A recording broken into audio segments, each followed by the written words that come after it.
خبر مؤسف لجماهير نادي الزمالك. للأسف الشديد أرض نادي الزمالك في 6 أكتوبر وزارة الإسكان قررت سحبها من نادي الزمالك. مجلس إدارة الزمالك عليه أكثر من علامة استفهام. إزاي الأرض تتسحب يا مجلس إدارة نادي الزمالك؟ أرض الزمالك اللي في 6 أكتوبر اللي كانت حلم للملايين من نادي الزمالك إن هي تعمل انتعاشة مالية للنادي.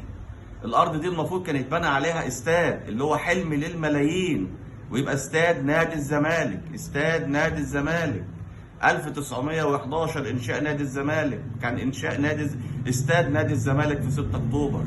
الارض كده بمنتهى البساطه تطير، الارض تضيع مننا بمنتهى البساطه.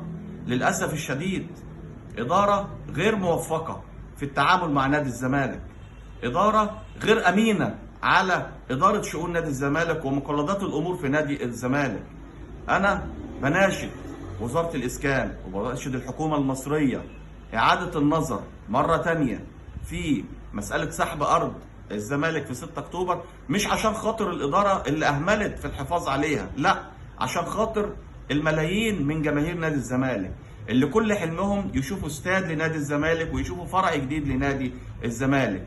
بناشد الدولة المصرية والحكومة إن هي هي تبقى قلبها طيب، قلبها رحيم على جماهير نادي الزمالك، وانا متاكد من الموضوع دوت. اما اداره الزمالك فليها حساب تاني مع الجمهور، وصدقوني الجمهور مش هيرحم اي حد.